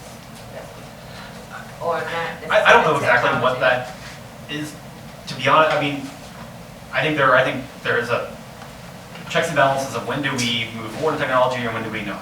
But When we- is that? I mean, Yes. and transparency portion is not like, where is the checks and balances? So if tomorrow we wanted to start video recording all of our cameras and running every single person's face through facial recognition, or whatever it might be, and maybe that's it with facial recognition, but I think a broader technology one, because there's a new technology that may come out that may fit in a different. We actually have an admin procedure that was signed off on by the interim city manager. Okay. We've held implementation of it, we've held it going into effect so that the new city manager could could take a look at it and provide his input on it. But it actually it's the first time we've ever taken a stab at a governance process for acquiring software. So it actually is our first attempt at saying that if you're going to acquire software, and we put some thresholds in, if it's of a certain amount, if it collects and stores data, it's really more meant as a control over who's buying what software and how much money we're spending on software. But with the city manager's input, it could be adapted to be an administrative procedure to help control the acquisition of any kind of software that could be used. So I don't think we're far off. 2 months is more than, since we're not meeting in March, 2 months is more than sufficient time in my opinion. So is there a second? I second. Any public input on that? I would just caution, Go ahead, restate. I'll restate the motion before I. Yeah, go ahead, restate. That we ask the city manager to bring back a policy on technology purchasing and transparency, and then also just to see the Checks and balances. check balance on that one, and then also facial recognition policy. And License plate reader and video ones, And invite the police advisory. and by the police register board. And that's pertaining only to the police department? Because it was mentioned in the comments by the manager that it would also be outside of the police department. I think the facial recognition one, I think the purchasing one is a broader one. I think we probably do need one for maybe the other departments. Right now, the police department is creating one, and they have, I think, the most immediate need for one. So I think, and usually GPD has their own policies. They don't have kind of different uses otherwise. But Okay, well, I'll wait. I'll leave that up to the city manager to kind of figure out what's the best way to deal with that. But So you have public comment on that. So two things. I know we've mentioned there's other departments here, but like when we talk about license plate readers, you have another department that uses license plate readers, and you may have more departments, but that's a little more established right now. But more specifically, when you say technology, that is such a broad topic. This is a piece of technology. This is a piece of technology. I can go on and on and on and on about technology. Some of the intermediate weapons we carry could be classified as technology. So how far down that rabbit hole do we want to go? And I know it's very difficult to define, and I know you said you wanted the manager to define that, but when you talk specifically about police and you say technology, poof, so just what I asked then, because it's so hard to define that, if something is missing, it probably wasn't intentional. And sometimes we don't find out about it until something nefarious comes about. Because I can give you, he used triggerfish as an example, but when we were doing drug investigations and we were tracking people and we're throwing GPS trackers on their cars, we did that for years until a court ruled, nope, can't do that anymore without a search warrant. So we stopped and started getting search warrants to do it. So it's hard sometimes to project to say what society says is okay and not okay when we do some of these evaluations up front. And so as long as we all understand that we don't have those crystal balls, but it's also a tool that would be very helpful to us until someone decides, okay, we can't use it in this manner anyway. I mean, for all we know, we're talking heavily about Clearview AI.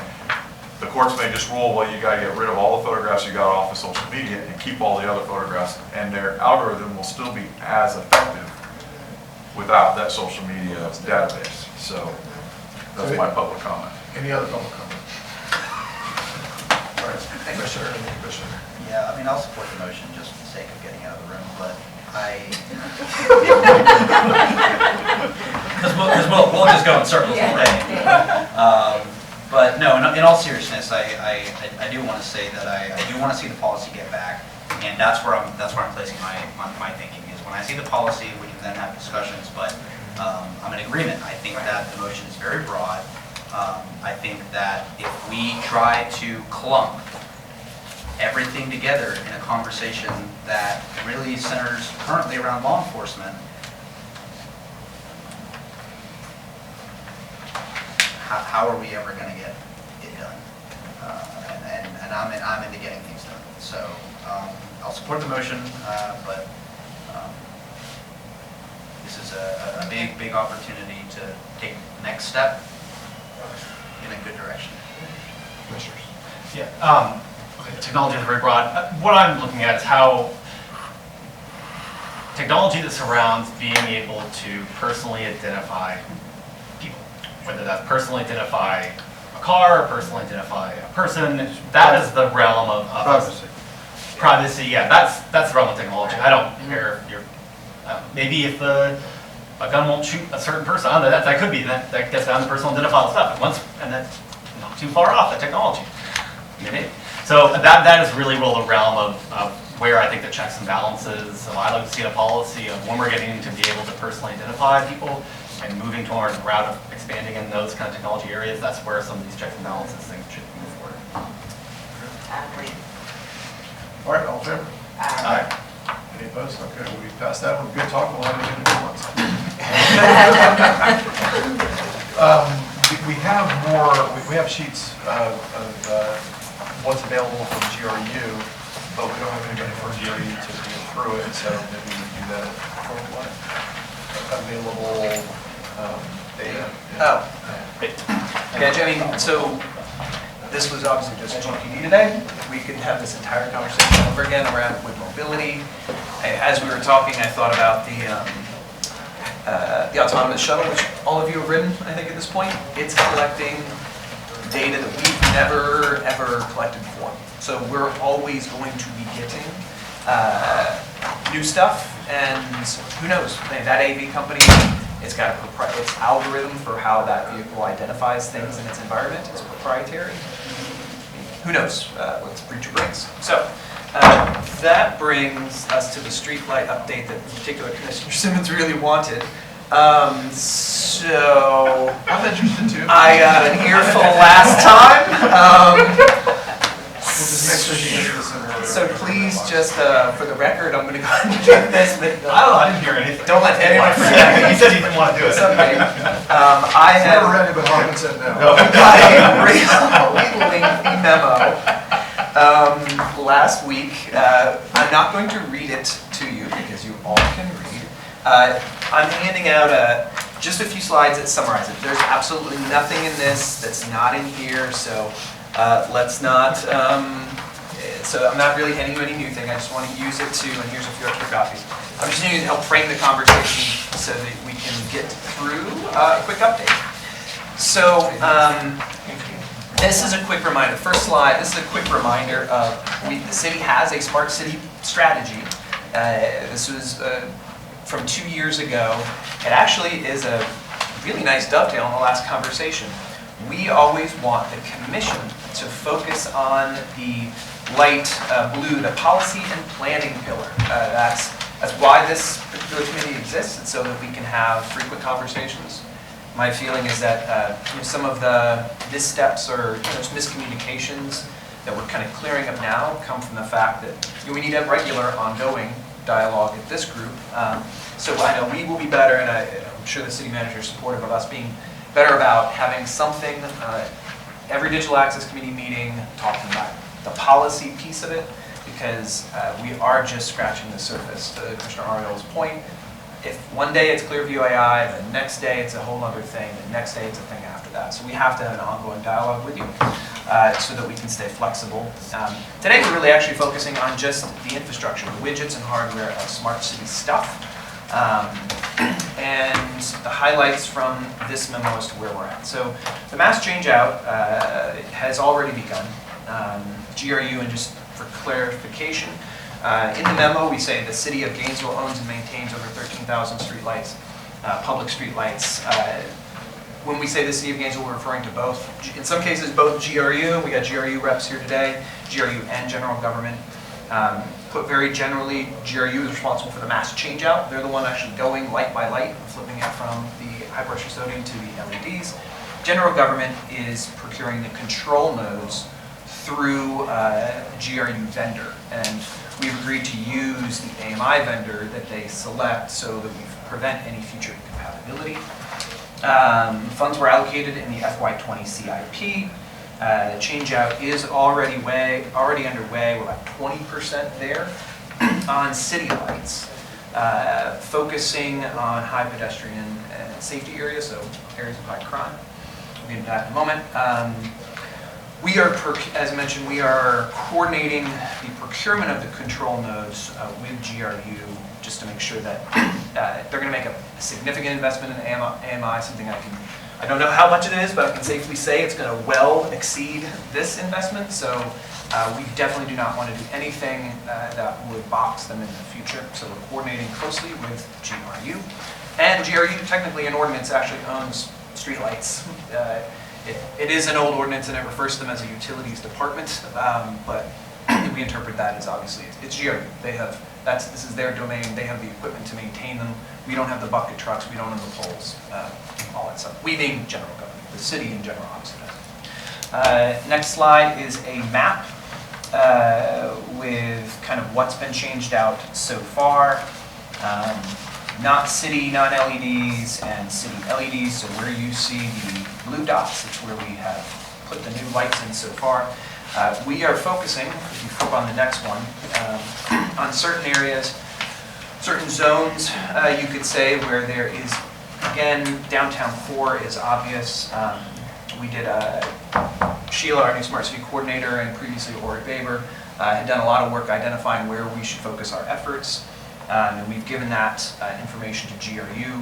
They are focusing on those areas as well as where we have outages. So if they're going to go out and fix a light, they're not going to replace it with an old light. They're going to go ahead and replace it with a new light.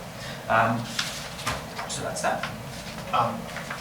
Jared. So where they're focusing, or where they are doing the priority focusing, is it the boxes or is it more the yellow areas? The yellow. Okay, good.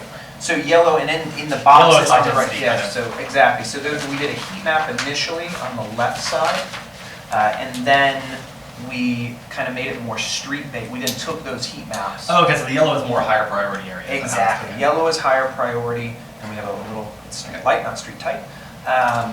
Those zones actually correspond to our pilot zones. That's what we're focusing a lot of our efforts on.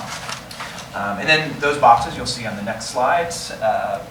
This is where we're going to focus a lot of our efforts around some of the smart concepts associated with the nodes, just in early phases. This is a pretty complex, multi-staged project, so these are the areas that are at least in the initial pilot phases that we are focusing. And then next slide after that, just talking a little bit about the deployment in general. So this is a complex, multi-year project. We've already had one pilot phase where we deployed some connected lights over in Midtown. The results from that pilot are in your memo. We will do pilot after pilot after pilot, really, for this one. So it's going to be phased. The nodes initially are meant really just to connect and provide capability for dimming, energy savings, remote monitoring, some safety elements. It could be in the future, and this actually gets back to our previous conversation. Facial recognition. Facial recognition. What other things? Because we have a policy from 2 years ago that established a standard socket. So we only purchase lights that have a standard socket. In the future, we're going to be looking at what else can plug into the socket, because the industry is focused on that. So will we focus on environmental sensing? Will we focus on public safety sensing that maybe has some video capability? That's going to be an ongoing dialogue we have here. So we're identifying the zones in which we test and we try in dialogue with the commission. And those will change and evolve over time based on need. These zones are defined based on pedestrian and safety issues. We might identify zones in the later on, say on Archer Road, where it's focused on transportation and mobility or other things. That's going to be something that we would want to bring you regular updates about. So back to these final bullets. Control nodes, we're not going to be acquiring them. We don't want to buy anything until the contract's in place, so GRU is wrapping that up. Smart capabilities will initially focus on safety, but in the future, it really is dependent on what's available. It could be University of Florida developed sensors that we make lights available to them in a test bed area. It could be any number of things. And control nodes will be focused on city lights. We are not putting these in the county. The city pays for county lights because of an old agreement. We've already, GRU, I should say, has already converted many of the county lights to LED. That was actually, in essence, it wasn't really meant to be a pilot, but it kind of ended up being a bit of a pilot for us. GRU had identified some issues with light pollution and light spread. We brought that to you, I think, in a previous digital access meeting. We made adjustments to help narrow and refine our deployment, so city residents are going to reap the benefits of some of the lessons we learned in the county. That was just an unintentional side effect, but we still get the cost savings. So we still save money off the LEDs. The amount we're charged is actually set in ordinance. So we pay for lights based on a rate in the ordinance, and we pay less for LEDs. There you go. There's your streetlight update. How long have we been doing that? Forever. Streetlights, forever? How long have we been doing that? You mentioned that there's an ordinance where the streetlights outside of the city proper is covered by the city game. So it's an old historical agreement that goes back to the GRU being set up and being able to access right-of-way in the county. And I'm going to state it generally. Lisa, you might know. 1991 was the most recent. 1991. There you go. And it was, In the agreement, I believe it actually references that it's predicated in part on the fact that we received the GFT. So it says, because the city receives the GFT and because GRU will access county right-of-way, we will pay for streetlights and hydrants in perpetuity. The hydrants now is actually in perpetuity. Actually, it says forever, and we've actually discussed with them, is there a way to maybe revisit this, and we've been told basically not. There are some strong benefits to the city and GRU to have this in place. But it's an interesting history. It's actually rooted in when Alachua County and the city jointly owned the water, wastewater, and electric facilities. And based on, part of the split was this agreement. Interesting, the vestige of history. Yep, there you go. And the hydrants now, Are included in base rates. yeah, they're included in base rates, but we cut a check to the county reimbursing them for what they pay for the lights or something. I mean, we do get, I mean, I'm not in favor, but we do get the rights to be able to use the right of way without having to pay anything for using that right of way. Correct? Yeah, yeah, there's benefit to it. It's not as if it's all one old bad deal. It's important information to file away and bring back at some point. And we actually, Journalize off and tell them what. city manager asked the same question just the other day, and I think actually city attorney, and we did some digging and brought him up to speed on it, so, yeah. All right. Commissioner? Thank you, Chair. So when do you expect to be completed with the LED changeouts? And So we're at 20% now. I think we had tried to do this over 3 to 5 years. Yes, the process take the 3 to 5 years. I honestly expect that in 3 years, around 3 years, we should be close to have the 100% see. Gotcha. In the And rhythm.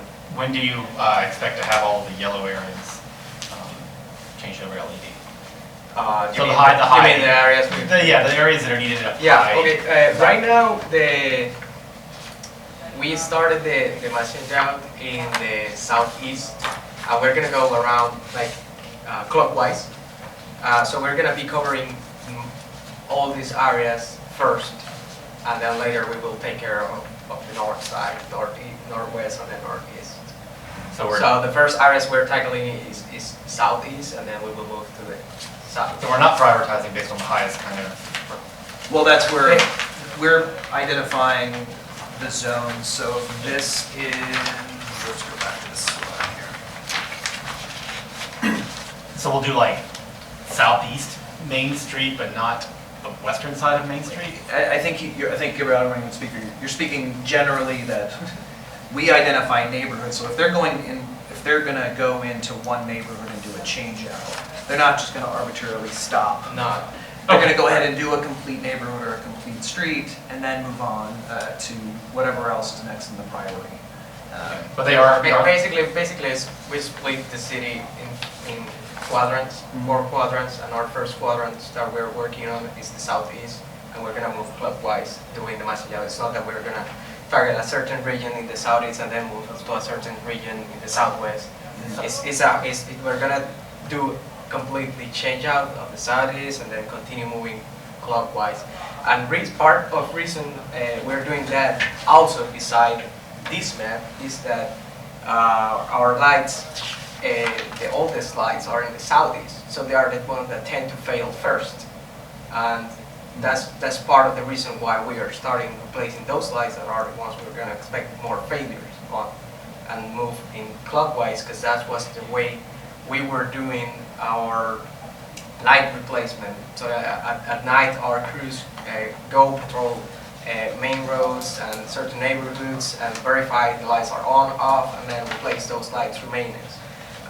So the way they were doing that, it was in a cycle that it moved clockwise, and when we moved to LED lights, those efforts were diminished. So last area that was intensively checked, it was the southeast, and so we expect to have more lights that are not working right now, or that will be failing in a near future in the southeast. So that's part of the reason why we are starting southeast and we're moving clockwise to cover all these areas. Besides this map, there's another reason attached to it. So I have concerns with, I mean, we're going to place every single light in southeast before we deal with there might be a street light in northeast that is in a very, very high impact area. We're not going to do that one until we go around the whole city. I don't think that's what you're saying. No, Okay. this is the way we are replacing lights. It doesn't mean that we have the flexibility to attend certain areas. For example, when we were changing the lights in the county, there was a request to do certain neighborhoods that the police department were having some issues with. So we received some requests about getting this area first for safety, and then we accommodate them and do it. So it is not something, fix it, the whole program, it moved that way, but if there isn't a certain accommodation that we can make to facilitate the discussion with the public works department, Yeah. it is always welcome, and we will always. So let me be clear, so we're not telling GRU, next month you're gonna do this one, and we're not, this is one input of multiple. So this is our request to GRU to say, factor this in, focus in these areas. They're also inputting other factors. Is a light out? Oh yeah, no, the light thing. Or is this particular neighborhood have older street lights, so they're gonna have a higher failure rate there. So they're also putting in their own bit of information, but yeah, no, if we identified a pocket over here that needed to be addressed, whether we got, Public Works gets a lot of requests for lights in that neighborhood, or it's already high priority, we might say, hey, can you guys shift over and accommodate this area? That's an ongoing. I guess I hear you were saying, but that's not what GRU is saying, and I guess, so are the yellow areas gonna be? They're a priority, it doesn't necessarily mean everything is going to be first. So this is one of two inputs. I guess I would like to Pedestrian safety. request of your kind of work list over the next, how far out do you guys do work lists? Kind of I'm sorry? the work list of like where you expect to be working on replacing the lights? How far out do you think? I kind of don't understand your question. So, my question is, I want to know when are you going to get to the ones Work that schedule. are yellow? Or work schedule. When, Yeah, do you have a that's what I want to know is when the We are- ones that have a huge impact. We're currently working in the hottest area. We're Okay, currently you are. working Okay. there. Yeah. So we've said focus here first. They're working on that. When they've kind of hit those. Okay, that's not what I heard. They'll start, thought I heard then saying, they'll start just working working southeast. methodically. Okay. Yeah. Yes. Sorry. That was- Yeah, we're currently in that area, which is basically downtown area. Yeah. Around, yeah. Okay. We're currently working there. Thank you. Sorry. Sorry, I heard something very different than that. And it's, I apologize. it is kind of an ongoing, dialogue. If Gabriel were to call up and say, hey, listen, there's a neighborhood that's Oh, yeah, over yeah. here in the blue, but Yes. they're all older and we've got a lot of Yes. failures, we're gonna shift. I'm not gonna tell them no. It makes sense. I just want to make It's sure an that we're ongoing- focusing on the areas that I thought, there's I think a big safety return on this. Oh, I completely agree. Yeah. Yeah, that's where we are right now.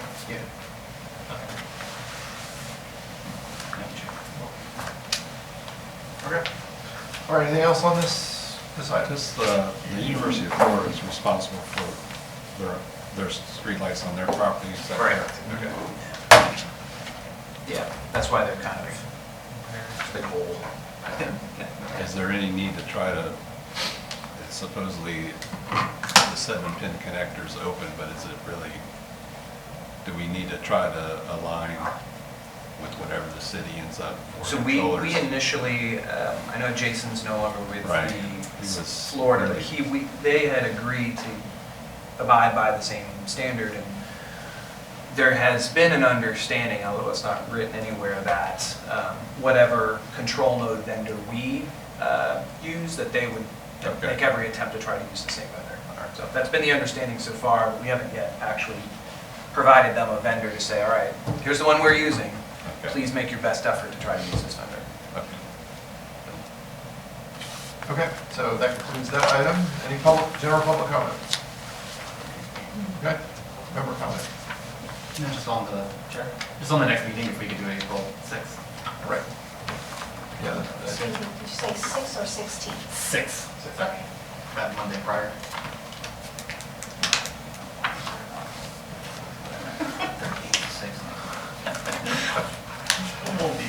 All right. There we go, we're adjourned. Thank you.